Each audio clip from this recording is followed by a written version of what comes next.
Late Night Health continues. I'm Mark Alyn. During Hour 2, Dr. Shosh will be joining us, telling new moms how they can beat postpartum depression here on Late Night Health. And we'll also spend some time with Dr. Chloe Carmichael during Hour 2, talking about fertility and how that has to affect us psychologically. Right now, we go to our brand new friend, Alex Bratty.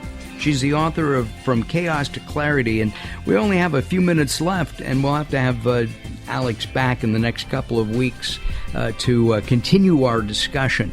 All right, how do I find my purpose? How do I know I'm here doing what I'm supposed to be doing? That's such a great question, Mark. Thank you for asking that. Well, the first thing you want to do is essentially, hit the pause button on where you're at right now. And just accept where you're at, even if it's where you don't think you want to be. Just accept it for what it is. Then you can start identifying what you want in life. And that is the beginning of the path to knowing if you're finding your purpose and you're living a meaningful life. And when I say start identifying what you want in life, sometimes that can be so difficult for people. They don't know how to respond to that. But here's where to start.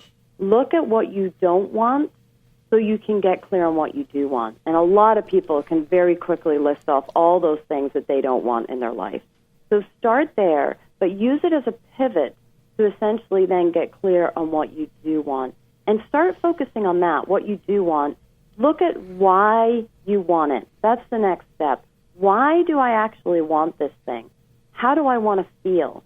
And when you look at some of those emotions, when you look at some of those whys, you start to see some common threads coming through those. And those are some of the clues on your path to identifying what your purpose is.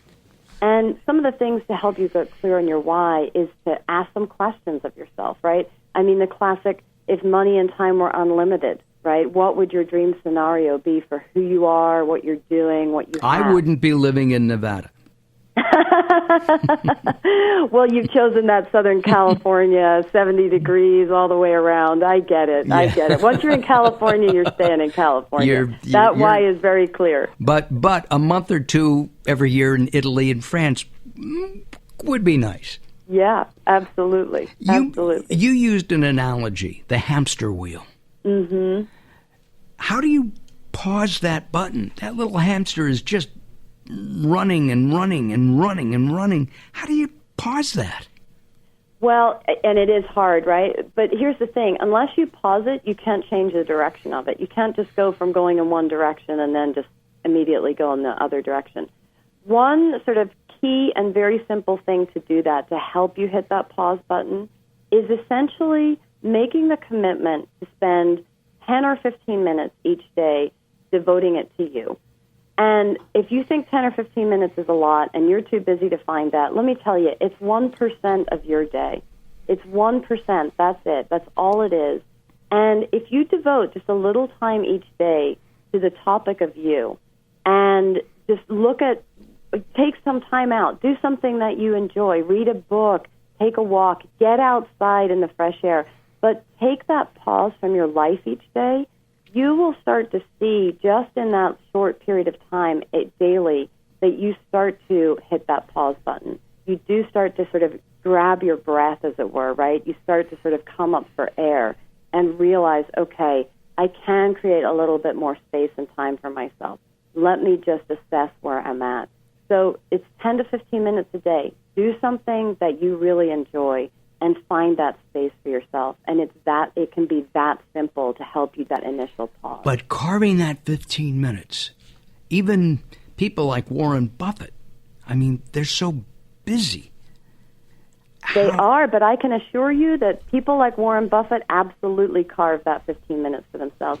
Because here's the thing about those people that we all hold up and look to, Richard Branson, Steve Jobs, Warren Buffett, I mean, you name them. They're all super busy. They're all super successful. But the reason they're able to do all that is because they're saying no a lot, and they are carving time for themselves. They're making a commitment to their own time, and they're placing value on that. So that all these requests that come their way, they're not scrambling to meet all of those. They're very clear on what they're going to work on. and they say no to everything else. And they do. And I can it's a hard thing to do, but I guess you have to learn it. Listen, the book is called From Chaos to Clarity. It's by Alex Bratty, and Alex will return to Late Night Health in the next few weeks, and we'll continue our conversation. Alex, thank you very much for joining us today. Terrific. Thank you so much. It was my pleasure to be here, Mark. Thank you. All right, coming up in our next hour, we are going to talk about postpartum depression, and we're going to talk about fertility. If you would like, you can always listen to Late Night Health at latenighthealth.com. latenighthealth.com. I'm Mark Alyn. We'll see you around the bend.